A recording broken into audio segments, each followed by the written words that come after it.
the best we've ever slept outdoors. We were averaging 6 miles per gallon. You get off road, it is significantly worse. It would show 1. So is this the best? You know you're gonna dig this. Awesome. You know, this whole thing started because we were on the search for the best family off-road campers. We visited Hiker Trailer, Boreas Campers. So we stumbled across the MDC camper. And we'll tell you a little bit later about how we actually ended up with it. But we ended up with it for a couple months and we took it all over the place. We drove to Washington. We took it 600 miles on the backcountry discovery route from the border of Washington to Canada. From Oregon to Canada. We took it on the Rim Rocker. We took it to Moab. We took it to the San Rafael Swell. We had it for about 2 months. And like you're saying, through multiple states, all kinds of different terrain, dirt, dust, sand, rain. So we have a few things to say about this thing. First, we enjoyed it because it was very portable. That was one of the number one things for us. It has to be able to fit into our garage. So we enjoyed the portability of it because it was small. When you're towing it behind a Jeep Gladiator, you could see over the back. It tracked very well behind the Jeep. We never really got into a situation where you got into trouble because of the length of it. It was very off-road capable. We did tons of videos on this. Several times it likes to just jump up in the air, but the suspension is geared to where it's supposed to soften the landing, so it's designed to just bounce around back there. So the off-road capabilities of this thing are amazing. Towing on the highway was very nice. But on that note, I mean, do you want to get into the gas mileage? Yeah, I don't know if we should get into the cons now or after. I think they all kind of go together. Like, you know, it tracks nicely, it travels nicely, but on the flip side of that, you're towing over 3,000 pounds behind you, and it kills the gas mileage. Absolutely kills it. We were on our way to out west. We were going through Montana. We were heading into a westerly wind. We were on flat ground and we were averaging 6 miles per gallon. When you get off road, it is significantly worse. Right. Like we had joked on some of the trails that we were on, and you're going uphill and you're dragging this thing behind you, and the sensor, what's that thing called? You know, however many miles per gallon you're currently getting. It would show 1. Right. And we joked that it only showed 1 because it can't show 0. Right, absolutely. I mean, it just... We're not exaggerating. We ran out of gas 3 different times with this thing. We ran out of gas on the backcountry discovery route.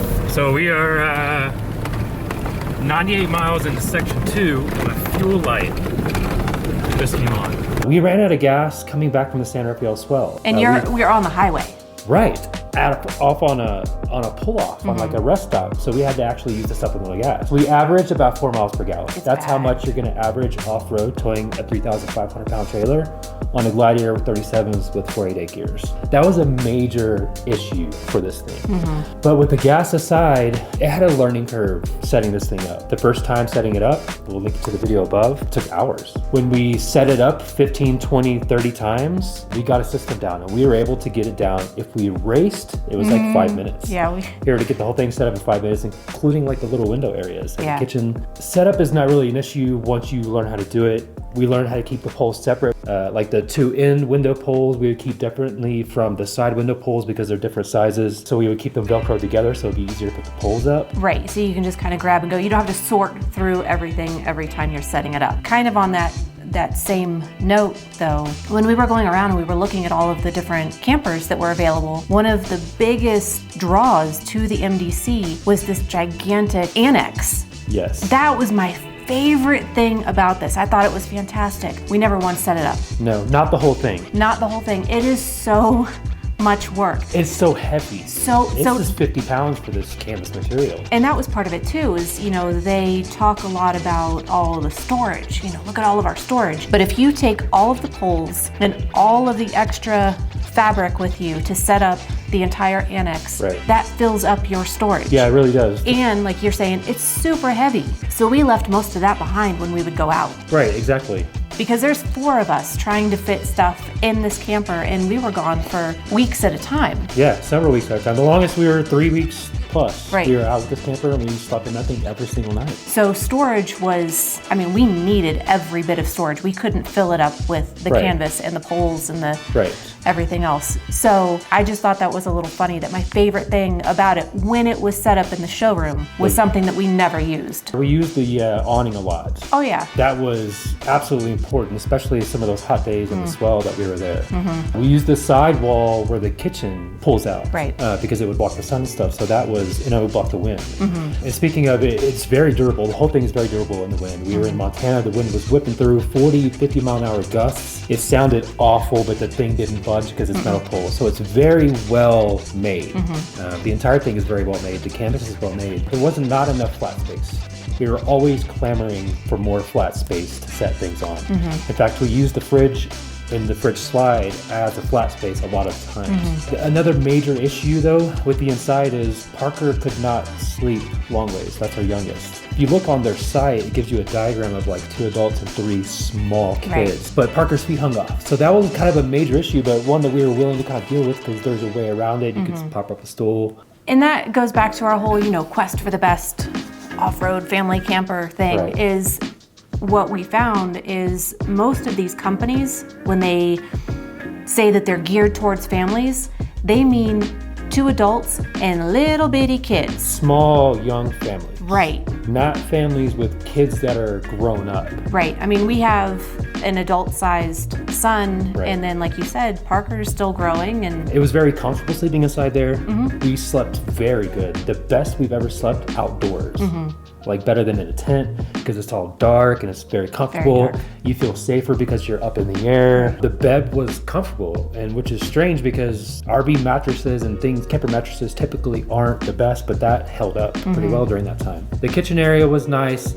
The stove burners, of course, they're too close together. You can never fit 2 together. Right. This happens on every single off-road camper. I don't know why they make them so close together. just to be able to use more than one large pot at a time. Right. Quick connects were nice for the propane. Had very large water tank. We never ran out of water. We never filled it up all the way. We only 3/4 of the way. It was the most we ever Would did, last 4 or 5 days. The onboard batteries were nice to charge your stuff. One big issue is that it requires an Anderson plug to charge from your vehicle. This is an Australian thing. Here in the States, they use the 7th pin. We took apart the trailer plug on the trailer. The 7th pin, the wire is there, but it's just dead. It's just hanging there. It's Yeah. actually not connected, or not running, or not doing anything. So even if you try to fancy it to charge off your vehicle, it's not going to work. You have to have an Anderson plug. which is going to cost a few $100s. Few $100s for a kit because it has to come straight from the alternator. One other thing that was kind of strange, and it seemed like maybe this trailer was the only unit that was set up this way, but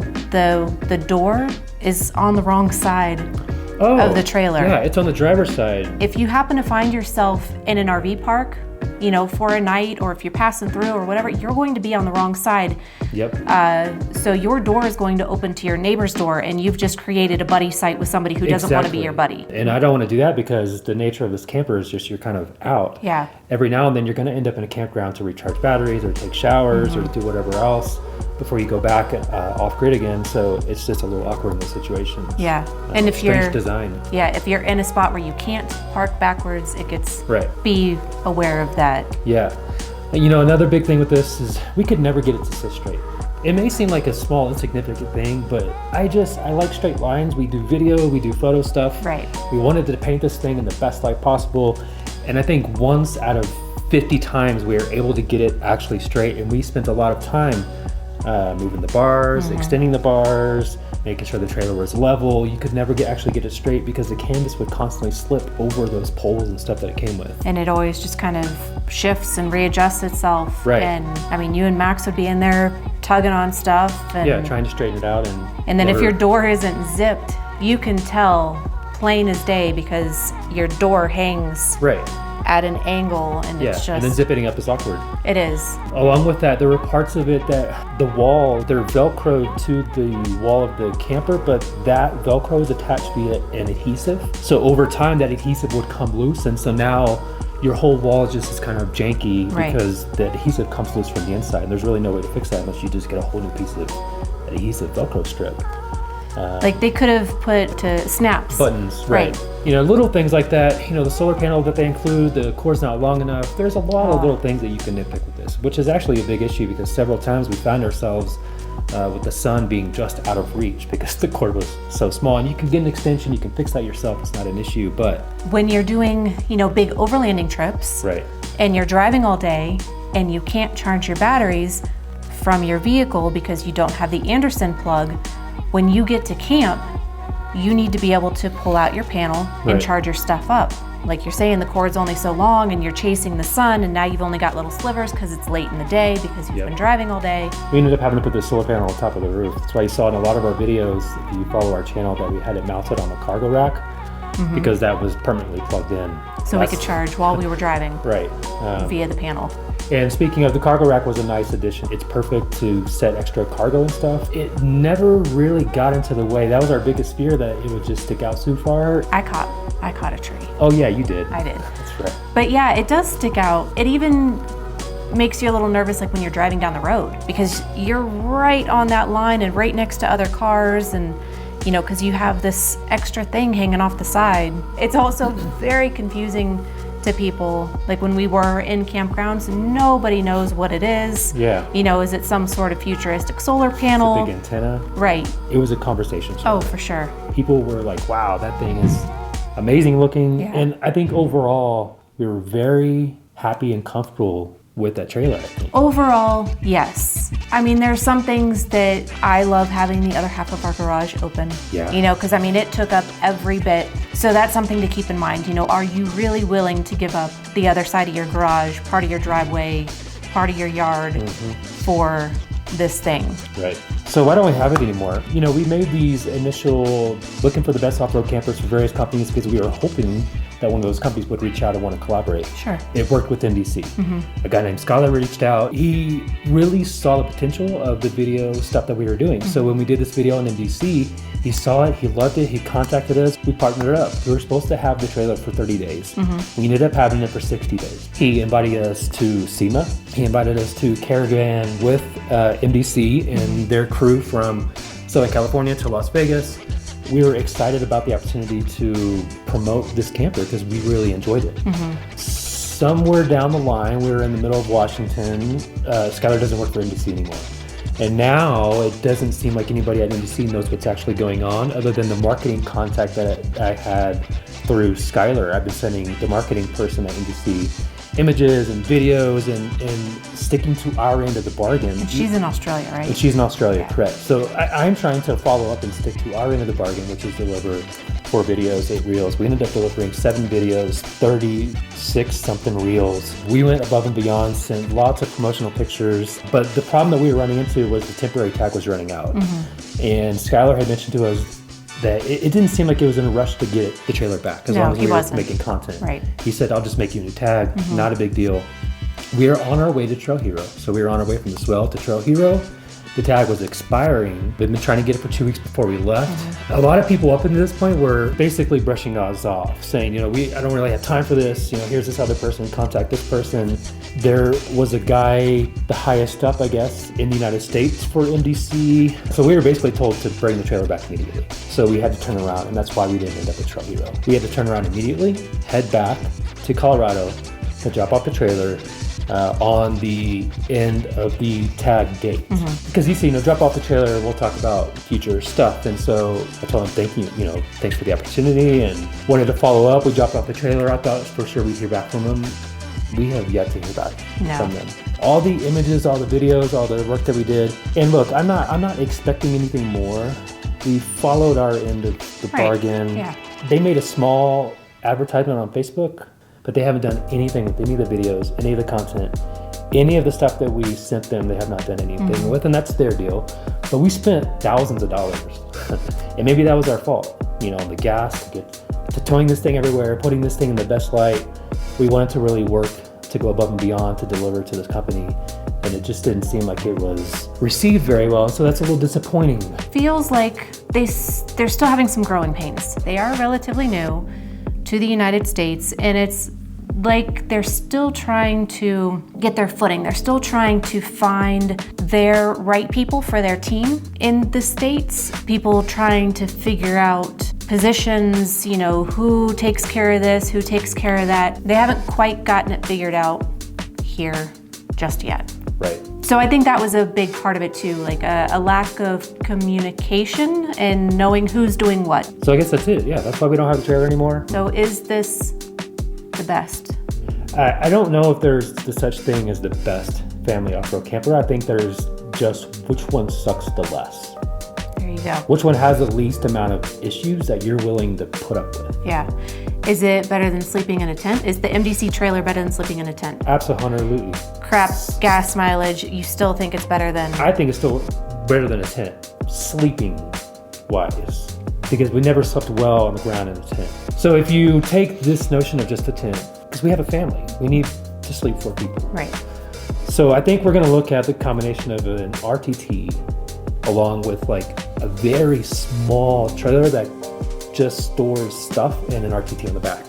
So you have 2 RTTs. And so I think if you go along with a tent, but you get it off the ground, I think that might be the key. And you see a lot of people with RTTs, but there's only just 2 people. Right. Or 1 person. And usually. that's kind of funny too, because I've been looking up rooftop tent stuff and they're like, oh, it's made for a family, can sleep 4. And then you look it up and it's a king size mattress. And everybody sleeps together. And everybody sleeps. I don't need my No. 16-year-old. It's not kids. I'm No. sleeping next to them. No. They're crazy. So we're a bigger family. We're Right. grown past that point. Right.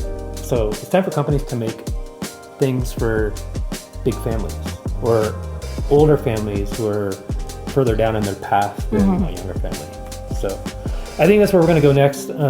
If you're a company and you've got one and you want to work together and you want to collaborate on something, we are very passionate about what we do. You saw the work that we put in for MDC, and we're ready to do this, and we're ready to team up with another company. So And the camping and the overlanding and, you know, I mean, that's just, yeah, it's what we do. Yep, it's And we in our enjoy blood. it. Right. And the kids love getting out and doing this kind of stuff. And Yep. so we are excited to see what the next chapter might be. What's the next way that we do all these things? Guess you have to stick around and find out. But I hope you enjoyed this video. If you have any questions about the camper at all, let us know below. We're happy to answer anything. And I guess that's Yeah. it. We will see you on the next one.